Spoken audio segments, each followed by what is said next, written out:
On this episode of Mythbusters, The Widowmaker. could you build a jetpack from plans on the internet? I'm ready to go, man. Adam and Jamie rise to the challenge of their toughest ever myth. I want liftoff this time. And the build team suffers for science in the myth of pyramid power. Baby, give us a kiss.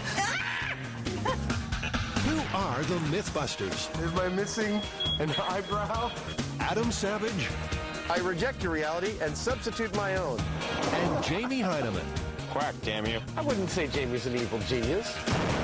Between them, more than 30 years special effects experience. We're either going to die or we're going to fly. They don't just tell the myths, they put them to the test.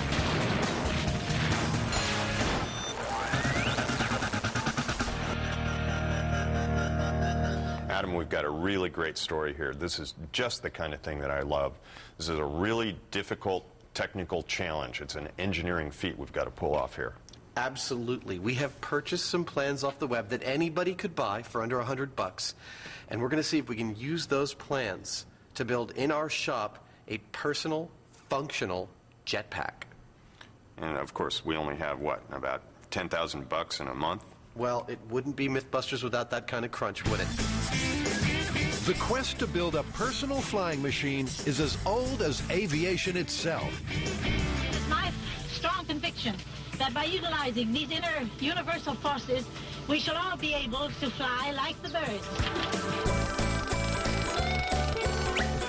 The Mythbusters are well qualified to join a procession of daredevil inventors hell-bent on avoiding traffic jams. Step forward, lift your feet. Good. The track record isn't exactly encouraging. So is the idea of a homemade jetpack just a dream? So what are we going to build here exactly? What do the plans say our jetpack looks like? Well, I don't see any jet engines anywhere on this thing. What I see is a gas engine goes in the middle of your back and a couple of propellers inside some ducts. So it's more of a vertical takeoff helicopter ducted fan housing kind of thing. Yeah, it's smaller than a helicopter. It's something you could carry around, but that's the gist of it. But it ain't no jet. No jet. It's actually a backpack powered by a 60 horsepower engine which drives two ducted fans. The cowlings create lift and thrust, and according to the designers, should be able to carry a 200-pound pilot. The plans are less than comprehensive, so it's a case of join the dots and fill in the gaps. That's the funky thing about these plans. You do whatever the hell you want, and you're going to be flying around like crazy. It's great. You'll go 50 miles an hour. With limited time and budget, Adam and Jamie will need all the help they can get. So the Mythbusters support team swings into gear. I have a question about the Rotax 503 engine. Jamie talks to aviation experts about the components spec'd in the plans. Do you know of anybody that has followed these plans then that has actually flown? Oh yeah, it'd be extremely dangerous. Then he crunches some numbers and comes up with a verdict. Well, I'm actually encouraged that based on the considerable poking around that I've done with all of the major components, it is theoretically possible that this could work. Can you see Jamie like this? To their knowledge, nobody has ever flown a jetpack like this one. So Adam and Jamie hit the road to find out about some that have got airborne. They're meeting Nino Amarino, an expert in rocket packs. Oh, wow. Is this a jetpack? No, this actually, it's a rocket pack. This actually uses rocket fuel and rocket engines. The actual engine is on top, and these are the nozzles, one on each side. Well, it seems like a pretty simple unit as far as that goes. I mean, I'm sure there's more than meets the eye here, but what's the biggest difficulty about actually making this practical? Well, it looks simple at first sight, although there have been over 100 people that have tried, and all of them have failed. The first attempts to build modern rocket packs began in the 1950s and met with about as much success as the efforts earlier in the century. But the possibility of airborne infantry was enough to attract military dollars. The breakthrough came in 1961 with a device designed by Wendell Moore of Bell Aerosystems. As the operating envelope was extended, the rocket pack reached altitudes of 60 feet and speeds of up to 60 miles per hour. But it was too noisy, so the military pulled the plug on the project. Everybody seems to be working at some feverish pitch to develop a personal flying device, you know, that everyone could be flying. This is some sort of utopian dream. Why do you think that is? Well, actually, the main reason why it is something that everybody wants to build is because of all the flying devices that man has built, this is the only one that the regular Joe on the streets has not been able to duplicate yet. Well, I tell you, I can understand why this is such a seductive idea to people because, you know, it's like, okay, I'm ready to go to work, honey. I'll see you later, you know. You know. When Jamie grows up, he wants to be a rocket man. I've never seen Jamie so happy in my life. Fired up by the rocket pack, Adam and Jamie hit the scrap yards to search out raw materials for their own flying machine. Look at these. Oh, my God, this is great. This is the average American's 6-month supply of soda pop. The towers of twisted metal loosen some of Adam's screws. Right, well, I mean, this piece behind me, I call it the APHIS 2. And, I mean, it's really about how confusing, you know, society is. Because, you know, it's all a jumble, isn't it? In the world of scrap, Adam and Jamie are pin-ups. And they're mobbed by fellow enthusiasts. So what are we building? We're building a jetpack, personal jetpack. Right. Oh, we're either going to die or we're going to fly. Well, let's hope you fly. Yeah. They're looking for aluminum. The plan's recommended as light, tough, and perfect for aircraft. Just machine a whole wing out of that. It's funny what gets us excited, isn't it? I don't think I've ever seen a solid chunk of aluminum that big. It's the second biggest piece of aluminum I've ever seen. It just, like, gets me all worked up just looking at it.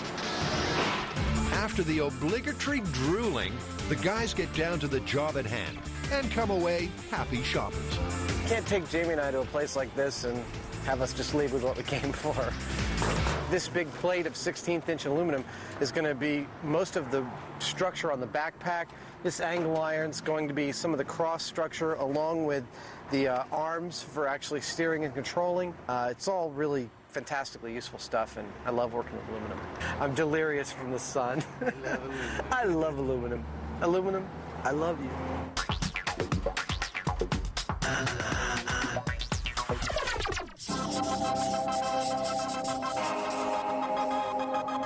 Myth number 2 comes from ancient Egypt and involves a magical mathematical formula. According to some, the pyramids incorporate a sacred geometry which helped to preserve the mummified remains of the pharaohs. Furthermore, they claim that this mystical math can work modern miracles, like keep fruit fresh or razor blades sharp. Apparently, they can even reinvigorate an overworked mythbuster. You know, normally we try and stay away from some of the oogie boogie myths, but it's time to go attack pyramid power. It is reputed to do everything from keep your razors sharp to keeping your milk and fruit fresh. And I think you, too, are the perfect people to take this test and see what we can do with it. Well, as a true scientist, you do have to walk in with an open mind, without any preconceived notions, and put it to a very rigorous testing. You guys are going to have to build a whole bunch of pyramids in a very short period of time. All right, I'm going to go back to sleep. Nighty night. So, can the build team crack this cosmic code? Where is that formula? First, they must erect their own pyramids by following the instructions of New Age mythmongers. That doesn't make sense. Look, you guys, we just got our mail order pyramid. Ooh. Is this the one that's supposed to sharpen razor blades? This is the one. Wait a minute. I think we've been had. How much did we pay for this? $38. I think we're the suckers. Back at the shop, there's been a delivery. But if it does keep fruit fresh and razors sharp, $38 is money well spent. While apparently the material doesn't affect the pyramid's power, the dimensions do. For maximum potency, the model must be an exact scale of Egypt's Golden Pyramid. And this one, well, looks a little wonky. I mean, here's our pyramid. Do you feel any power? Come here.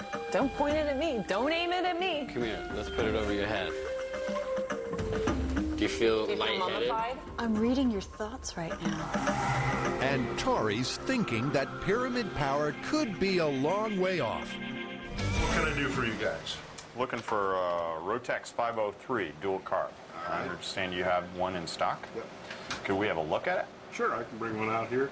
This is the one spec'd in the plans, but Mike suggests a lighter and more powerful alternative, the water-cooled Rotex 583. I can't see how this possibly couldn't push you off the ground. It has that much power. Wow. That's what we want. That's what we want to hear. It's not the exact engine specified in the plans, but it's close enough. Any reasonable person with the dough would go for the Rotex 583. I mean, it's a lot more power for just about the same weight, actually a little bit less, and every pound counts here. In the trunk of this car is our chance for immortality. That thing has about as much horsepower as this van does, and it's not going to be like strapping an automobile engine on your back. Let's get back to the shop. Let's make this sucker.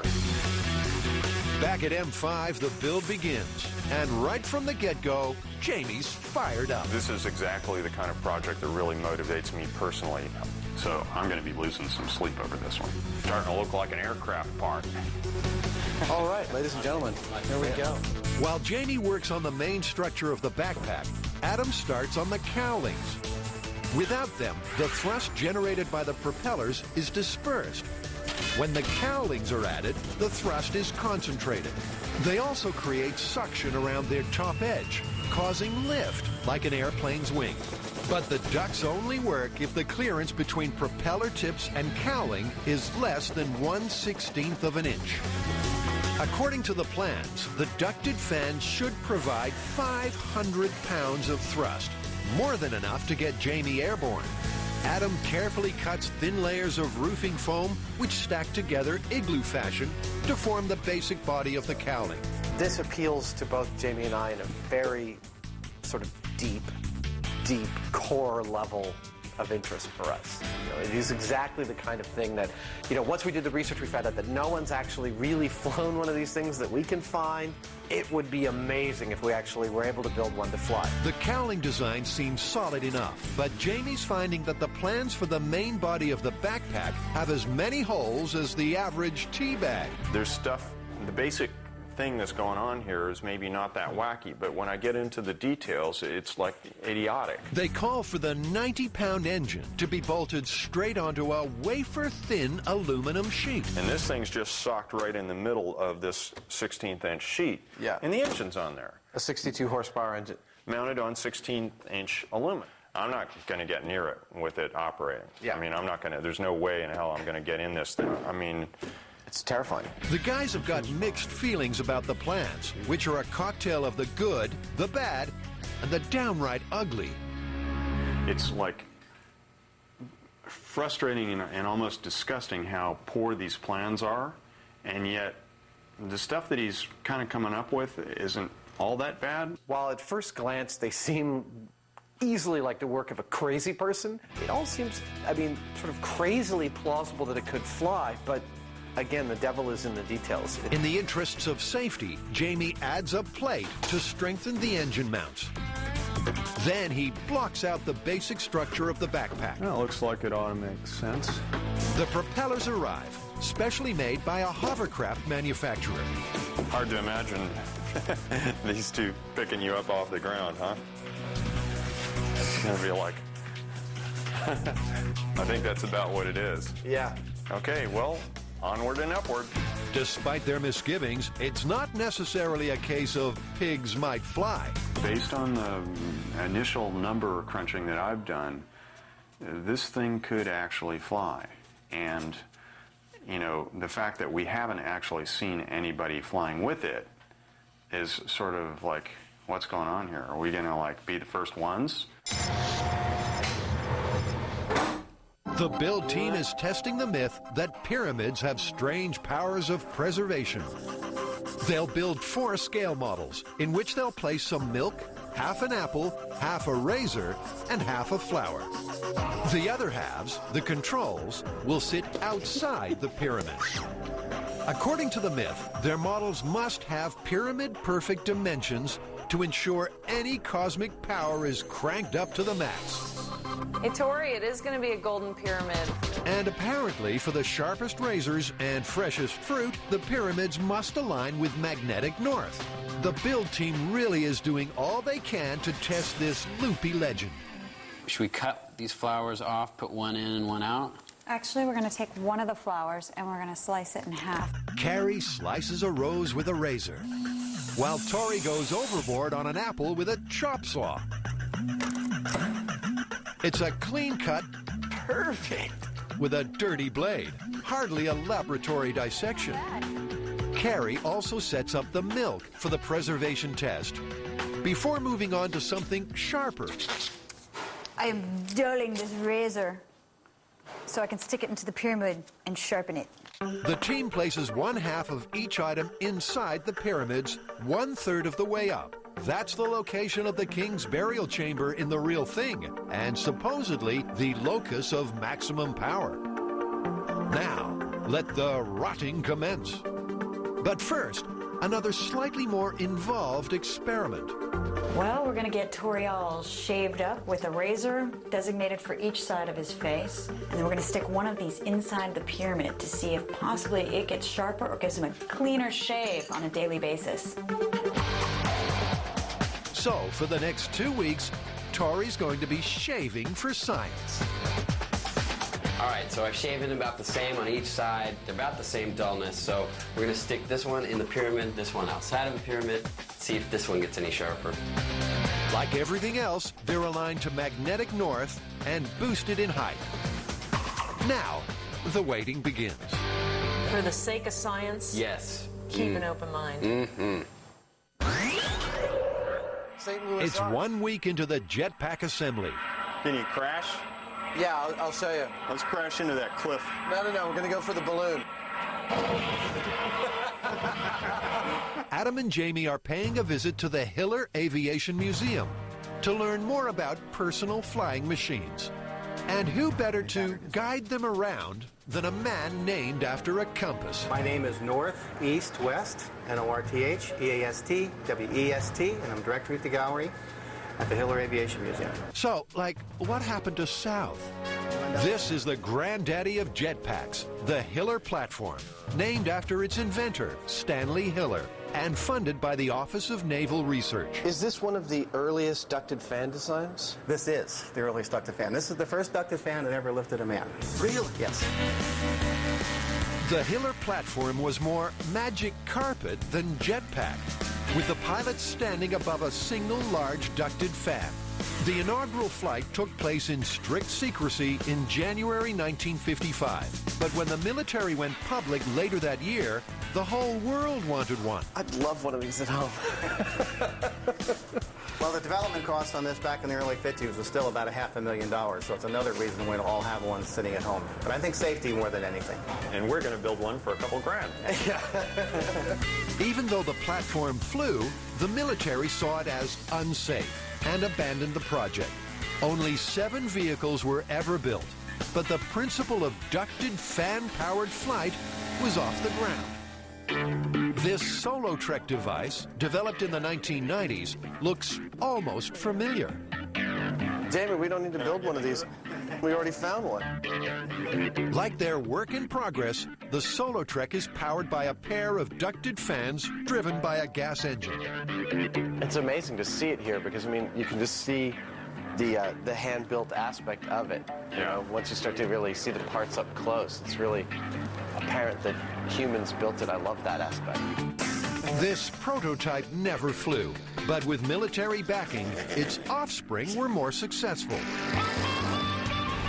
A Hollywood version of the Solo Trek device flew into action in the movie Agent Cody Banks, but it only soared with the help of special effects. In reality, this sort of performance is a long way off. This is the real thing on its maiden flight in November 2003. It took 7 years and $10 million just to get this far. So where does that leave the home builder? North, if you heard the myth or idea that you could actually buy plans, really simple plans actually, for something quite like the Solartrek here and build it yourself? I have a whole drawer full of them. Really? Yes. Well, do you know of anybody that's actually followed through and built the things? Not with a vehicle like this. I've never seen anything like this type of lifting vehicle except for the Solartrek. Adam and Jamie leave the museum with mixed emotions. They've learned that ducted fan devices can fly, but only just. Bags. The project hangs in the balance. Well, this is a great little engine, but we had a fan offer us another engine that's a little lighter, and yet it has the same power. I'm all about having a lighter engine, and so we're going to return this. Jamie's also decided that he needs to make a major change to the plans. Having been to the Hiller Aviation Museum, there's one consistent theme that keeps coming up, and that is that these devices have stability problems. And short of doing something really complicated and expensive, an idea that I had was to move the engine down low. By lowering the engine and elongating the backpack, Jamie hopes to gain extra stability, if he can get airborne. He can't afford a gyro stabilizer, but focusing the weight lower down is the next best thing. Despite the new engine, the new design means a heavier machine, but Jamie doesn't seem concerned. It's going to be fun. Day 10, and Adam checks his cowlings, which he's left to set overnight. There we go. One cowling. I'm quite pleased with it. This thing's going to be mounted one here and one here. I'm ready to go, man. He's built a turntable so he can lathe the foam cowlings into a ducted fan shape with maximum precision. So it actually seems to work okay. It leads me to understand that there's a lot of work to do to finish this. Several hours later, Adam's feeling down. You know, blue. This is awful. The hard part about doing two is that once you finish one, you're only halfway there. Each cowling takes Adam 8 hours of solid sanding and shaping. The clock is ticking, but on balance, he's pleased. All told, any average Joe could do this in their shop for about, like, you know, $75 worth of material. And that's kind of the myth we're testing here. You know, can your average Joe do this? Jamie's been making good progress on his backpack extension. He's lowered the engine and fitted the elongated drive shaft. Perfect. Right on cue, the jetpack's drive system arrives. What we have here are the pulleys that will be mounted onto each propeller. This would be a drive belt, and each propeller has one of these that goes from its hub to the central hub on the engine, and this would be the central hub. While Jamie installs the power transmission, Early go-go dancing training. Adam is psyching himself up for the next stage of cowling construction, vacuum bagging. I'm actually a bit nervous. It's an aeronautical fiberglassing technique designed to provide maximum strength with minimum weight. First, a layer of Kevlar. It's the material used in bulletproof vests. It won't add much weight, but it'll add a lot of strength in case of a catastrophic failure. He covers the entire foam cowling with strips of carbon fiber, which he coats in resin. Excellent, excellent, excellent. I'm very pleased. Then a layer of peel ply. My back is killing me, though. It's like a real workout noise. Moving around, bending over, turning around, doing this. Finally, absorbent cloth to soak up the excess resin. God, I hope this works. The bag is placed around the cowling, and Adam connects the vacuum pump. The pressure squeezes the resin into any air pockets, providing pound for pound the strongest possible finish. And finally, the pièce de résistance, an impromptu oven in the form of an electric blanket. And that's how you do it. Adam leaves the cowling to bake overnight and heads back to the backpack where Jamie's ready for a balance test. I think we're ready to see how it hangs. All right. Can these be cinched up tighter? I need them like... I'm uncomfortable with all this contact with your groin. Contact. the engine seems to have paid off. It actually kind of came out like I'd hoped. The engine is balancing off the body weight in the front the way that it's all kind of configured, which is honestly not too far different than what the original plans were. All right, so you guys ready for a break? Let's go. Catch you later, Jim. Bye, Jim. See you around.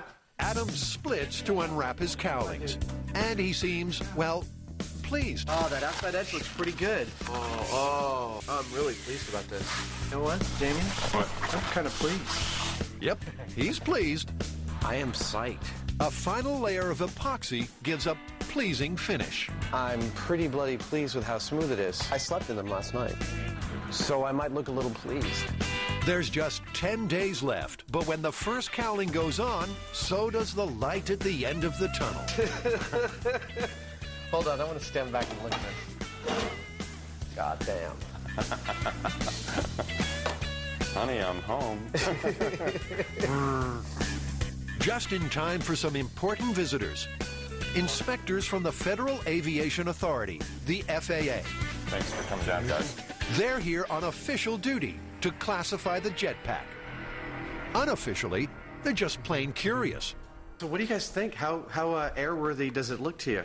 It's like no aircraft I've ever seen. Would you guys fly? Absolutely not. You know, although we haven't been able to get them on the phone, do you have a message for the guys who sell these plans? I'm just concerned for your safety. Really, if you were going to actually fly this around, just because it's so unproven. That's the bad news. The good news is that the jetpack gets an ultralight classification, which means a green light for an unregulated test flight. The verdict was great. This loophole occurs where if it's under a certain weight, you can strap whatever you want to your back and fly it as long as you fly it out of their airspace that they care about and as long as you don't hurt any other people. The final week of construction is a mad rush to finish on time. What a racket! The cowlings are secured in place and directional vanes are attached. Jamie makes another change to the plans by adding reinforcement struts to support the ducted fans. Finally, he installs the armrests, joysticks, and throttle control. As the clock runs down, the stress levels go up. This is the expression I'm going to keep on making during this. Exactly 4 weeks after they started the build, they roll out the jetpack to the test site at the front of the shop. Damn, this is a sexy machine. It's been a month of moving mountains. Have the Mythbusters pulled off a miracle of amateur aeronautics? Or is this jetpack a dead duck? You know, we've been working on so many parts of this for a combined total of 4 weeks now. It's the longest build we've ever done on Mythbusters. And I'm really, really psyched to see it go. I'm a little scared, but mostly I'm completely psyched. I mean, even if this thing's a miserable failure, I'm tickled pink.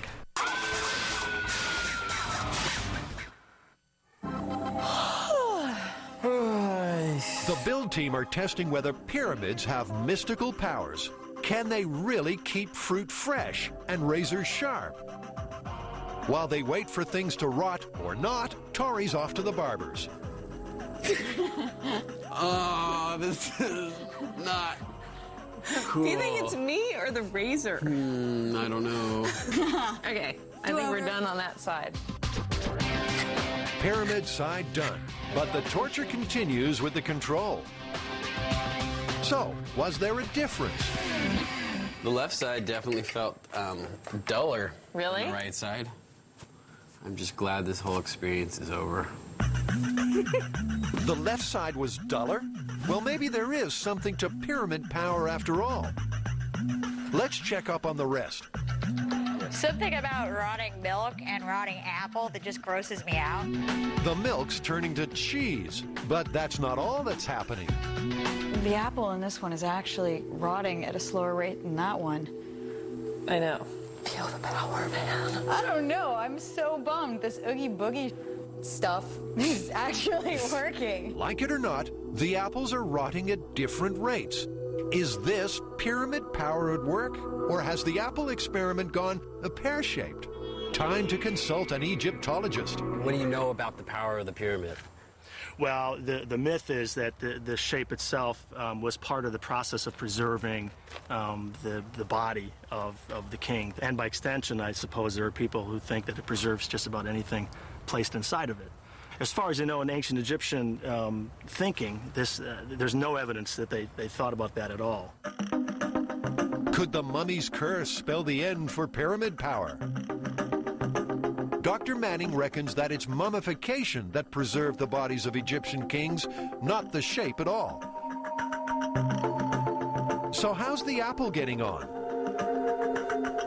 Well, it's been 15 days. This one is definitely rotting at a slower rate than this one. The pyramid apple defies logic. It's kept its color, its shape, and it's mold-free. Flowers seem to be doing the same thing. They're both dried out. There's no real difference. I don't see any difference. And how about the milk? Oh my God! There's like little critters. There's little critters crawling around in there. Yeah. Is there any in those? Yeah, they're little maggots. Milk maggots are Mother Nature's use-by date, but razor blades can be tested with technology. We've brought our razor blades here to the California Academy of Sciences to see if we can put them under the electron microscope, see if the pyramid has had any effect on them. Hi, Scott. Hi. Carrie, I'm with the Mythbusters. Glad to meet you. Scott's a guru of the electron microscope. First, the control razor at 2,500 times magnification. It's just hard to believe that this little forest right here is the edge of a razor blade. The roughness means the razor's edge is blunt. So what about the pyramid razor? They look pretty much identical to me. Side by side, photos show how similar they are. At 3 magnifications, they're almost identical. And they're both different from a brand new blade. So pyramid power sharpening seems pretty ineffectual. Would Tori agree? All right, so this is day 16, the last day of our experiment. Are you ready? I'm ready. First up, the control razor. Ow. It's not very sharp at all. It's actually kind of hard to watch. It's as blunt as a bowl of pudding. You want to go for the pyramid? Yeah, howfully that will be sharp. I hope for your sake pyramid power works. Why? I thought you enjoyed seeing me in pain. Of course not. How's that feel? This is like no better than the other one. It's just as dull. It's like pulling hairs out of my face.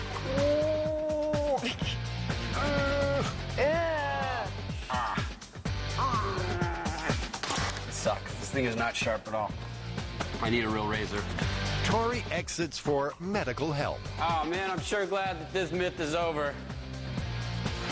Dude, are you all right? Well, does it look like I'm all right? I would have to say that this part of the myth is totally busted. I think your face is busted. But his mojo's still working. Baby, give us a kiss. You don't find me hot like this? You look like hell. Dr. Paul Muller has spent half a century and $200 million trying to develop a flying car. According to Muller, this is the future. Is this something that I'd be able to purchase eventually and, like, you know, fly it in San Francisco to my job? Well, I believe, as Dr. Daniel Golden, the ex-head of NASA, that this vehicle will be in the hands of 25% of the population within 10 years. And he said, he went on further and he said be within 90% of the population within 25 years. If he's right, it won't be long before we're flying to work, like George Jetson. For decades, inventors have been promising air vehicles, but the hard fact is they're still science fiction. What do you think? Is this all a hoax or what? No, I think this is cool. We need these things. Unless we want to pave the whole planet, you know, and put roads everywhere, it's like the highways are getting too full. Yeah. What else are you going to do? Build your own jetpack, of course. In just 1 month, Adam and Jamie have built their own from plans purchased on the internet. Now, the moment of truth has arrived. I'd give this device about a 25% chance of actually working reasonably well. The other 75% chance, I would say, is catastrophic failure. And there is a 100% chance that I am not going to be flying around untethered on this thing. The jetpack remains potentially deadly, so Buster steps up to the plate. Meanwhile, Adam's having an attack of the clear light of days. I don't know what illusions Jamie might be under. I've been pretty clear all along that this thing has a very, very tiny chance of actually functioning. I give it 10% that it actually is. 10% I'm probably being really generous. Let's say 2% that it's a viable flying machine. So the clever money's on gravity. With catastrophic failure always an option on Mythbusters, the guys take the usual precautions. Now it's time to see if Buster can actually rise up in this thing. This is the first official flying test of the Widowmaker. All right, starting up when you're ready, Jimmy. Okay, go ahead. Buster's wife should be checking his life insurance right about now.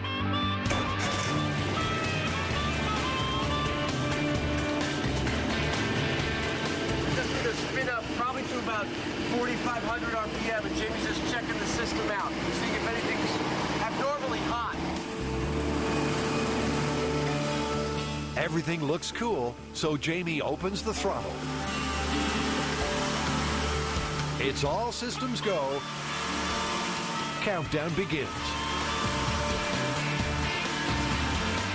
The Widowmaker dances on the launch pad. A tantalizing sign of lift, but takeoff is aborted. Jamie thinks the fuel mixture may be too rich. I'm getting, my eyes are really stinging, and we weren't reaching full RPM. I think there's a throttle, high-speed throttle needle on it. Okay. Adjustment. The engine is not reaching its power band, so they do some fine-tuning, adjust the throttle cable, and prime the carburetors for another shot at immortality.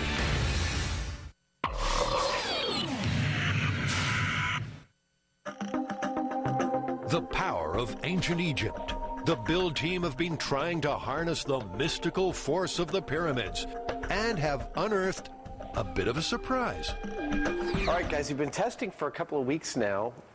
I want to ask you about how some of these tests did. The milk. Busted. Let's see, the razor blade. That was busted. And the flour. Busted. You Okay. couldn't tell any difference. The apple. Well, there was a little difference. Really? It seemed that the one inside the pyramid rotted at a much slower rate. There's no getting away from it. The pyramid apple isn't exactly crisp and juicy, but it's not as shriveled as the control. But there may be a non-mystical explanation. Tori forgot to sterilize the blade of the chop saw when he split the apple, and may have given the two halves different microbial loads. So there's got to be one last test, this time with whole apples to avoid contamination. They're polished with bleach, then put under a UV light, a WMD for microbes. And in a fit of geometrical enthusiasm, they decide to test cube power too. If there's anything to pyramid power, this should be the setup. We'll find out. With everything pointing north, the apples are left to sit for 4 months. Time to put this pyramid puzzle to bed. Okay, that's pyramid. This is the control. That's nothing. And this is cube. Well, it's obvious that cube power is really bad for you. But what about the other two? I'm just going to take some representative samples. Pyramid, regular. I'm looking at the one in the pyramid. I'm looking at the one out in open air. And I don't see any appreciable difference. I'd agree. So I think that's myth busted. Can we call this myth busted, please? And can we not do any more of these Oogie Boogie myths? Back at the launch pad, Adam and Jamie have retuned the jetpack's engine. And it's time for a second bite at the levitation cherry. Here goes. I want lift off this time. Round 2.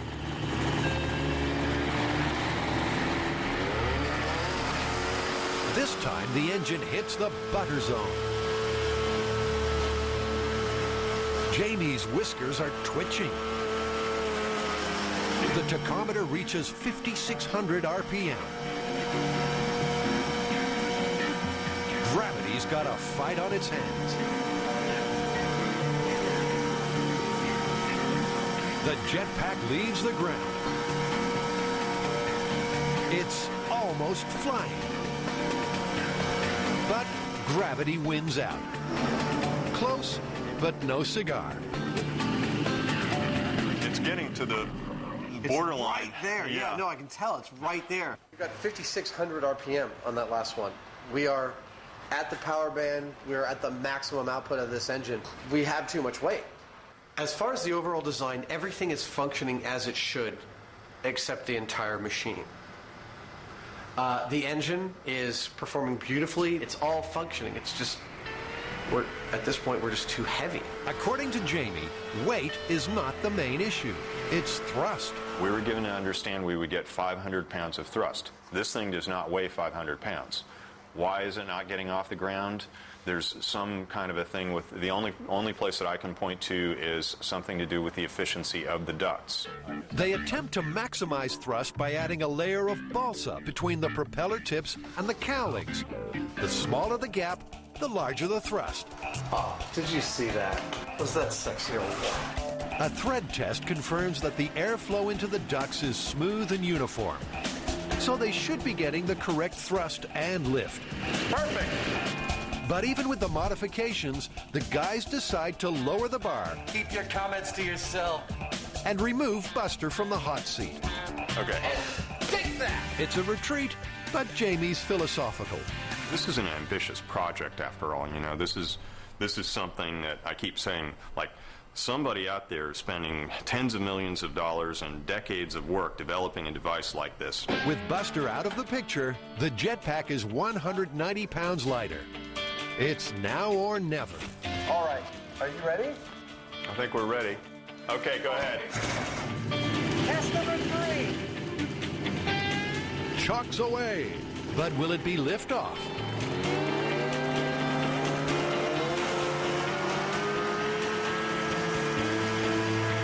It's trying, but it ain't flying. The game's finally up.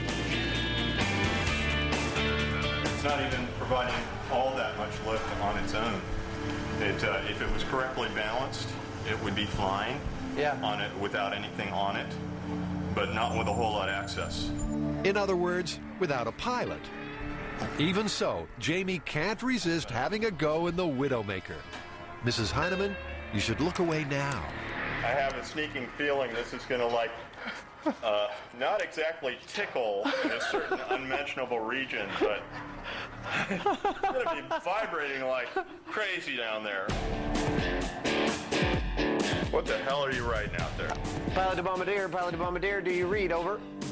Are you good? Yeah.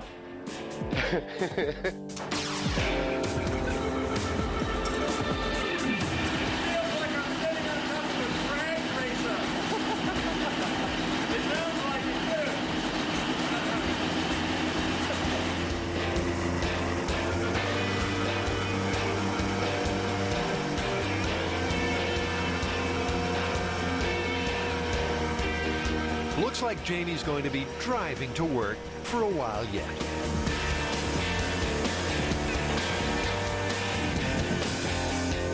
How did that feel, man? Well, the main thing that it feels like is that I'm in some kind of a mixer or something. I mean, it's like your whole body is just like at a really high frequency vibration here. It's just that alone is enough to make me not want to fly around in this. I mean, it really is ridiculous. Seeing Jamie in the machine is just amazing. He really does, with the mustache, end up looking like one of those turn-of-the-century guys in the huge flying machine that goes off the ramp and off the cliff. And unfortunately, he's met with about as much success as those magnificent men in their flying machines.